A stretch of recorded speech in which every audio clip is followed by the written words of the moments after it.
There's no feeling more intense than starting over. If you deleted your homework the day before it was due, as I have, or if you left your wallet at home and you have to go back after spending an hour in the commute. If you won some money at the casino and then put all your winnings on red but it came up black. If you got your best shirt dry cleaned before a wedding and then immediately dropped food on it. If you won an argument with a friend and then later discovered that they just returned to their original view. Starting over is harder than starting up. If you're not ready for that, like if you've already had a bad day, then what you're about to go through might be too much. Feel free to go away and come back. I'll be here. Alright, thanks for coming with me on this trip. I'll understand if you have to take a break at any point. Just find a safe place to stop and quit the game. And don't worry, I'll save your progress, always, even your mistakes.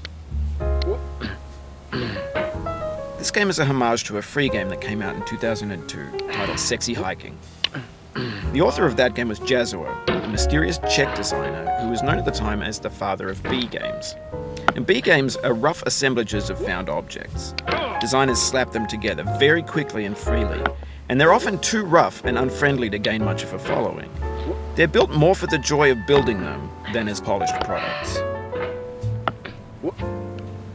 In a certain way, Sexy Hiking is the perfect embodiment of a B game. It's built almost entirely out of found and recycled parts, and it's one of the most unusual and unfriendly games of its time. In it, your task is simply to drag yourself up a mountain with a hammer. And that act of climbing, in the digital world or in real life, has certain essential properties that give the game its flavor. No amount of forward progress is guaranteed. Some cliffs are too sheer or too slippery. And the player is constantly, unremittingly in danger of falling and losing everything. Anyway, when you start Sexy Hiking, you're standing next to this dead tree that blocks the way to the entire rest of the game. It might take you an hour to get over that tree, and a lot of people never got past it. You prod and you poke at it, exploring the limits of your reach and your strength, trying to find a way up and over. And there's a sense of truth in that lack of compromise. Most obstacles in video game worlds are fake. You can be completely confident in your ability to get through them once you have the correct method or the correct equipment or just by spending enough time. In that sense, every pixelated obstacle in Sexy Hiking is real. The obstacles in Sexy Hiking are unyielding, and that makes the game uniquely frustrating. But I'm not sure Jazzuo intended to make a frustrating game. The frustration is just essential to the act of climbing, and it's authentic to the process of building a game about climbing. A funny thing happened to me as I was building this mountain. I'd have an idea for a new obstacle, and I'd build it, test it, and it would usually turn out to be unreasonably hard. But I couldn't bring myself to make it easier. It already felt like my inability to get past the new obstacle was my fault, as a player rather than as a builder. Imaginary mountains build themselves from our efforts to climb them, and it's our repeated attempts to reach the summit that turns those mountains into something real. When you're building a video game world, you're building with ideas. And that can be like working with quickset cement. You mold your ideas into a certain shape that can be played with, and in the process of playing with them, they begin to harden and set until they're immutable, like rock. And at that point, you can't change the world, not without breaking it into pieces and starting fresh with new ideas. For years now, people have been predicting that games would soon be made out of prefabricated objects, bought in a store and assembled into a world. And for the most part, that hasn't happened, because the objects in the stores are trash. I don't mean they look bad or that they're badly made, although a lot of them are. I mean they're trash in the way that food becomes trash as soon as you put it in the sink. Things are made to be consumed and used in a certain context, and once the moment is gone, they transform into garbage. In the context of technology, those moments pass by in seconds.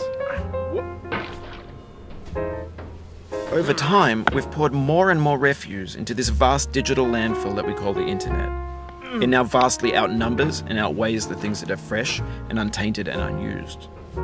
When everything around us is cultural trash, trash becomes the new medium, the lingua franca of the digital age. And you can build culture out of trash. But only trash culture. Be games, be movies, be music, be philosophy. Maybe this is what digital culture is. A monstrous mountain of trash, the ash heap of creativity's fountain. A landfill with everything we ever thought of in it. Grand, infinite, and unsorted. There's 3D models of breakfast, Gen X's fanfic novels, scan magazines, green screen Shia LaBeouf, banned stuff scenes on LiveLeak.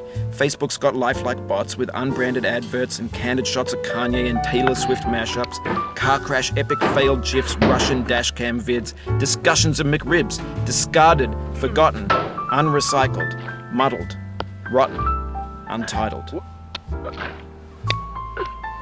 Everything's fresh for about 6 seconds, until some newer thing beckons, and we hit refresh. And there's years of persevering, disappearing into the pile, out of style, out of sight.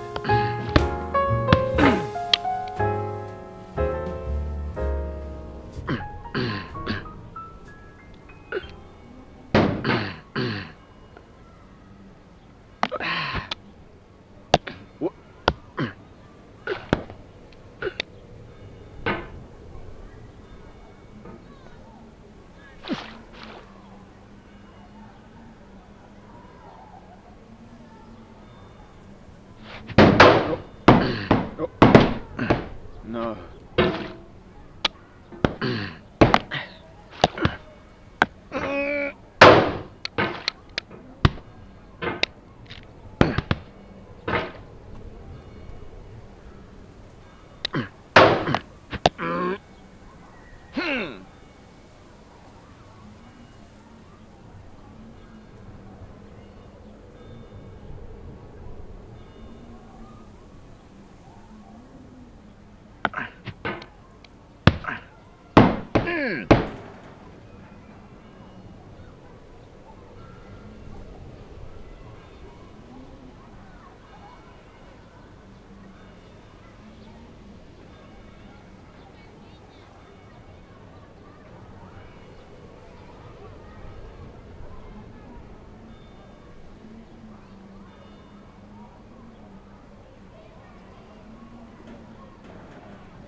In this context, it's tempting to make friendly content that's gentle, that lets you churn through it but not earn it. Why make something demanding if it just gets piled up in the landfill, filed in with the bland things?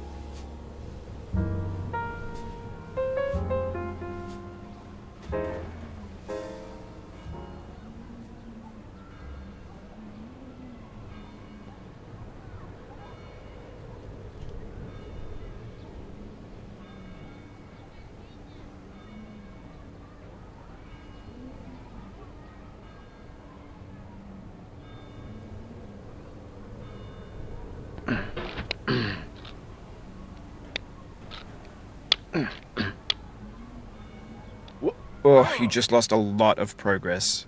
That's a deep frustration, a real punch in the gut.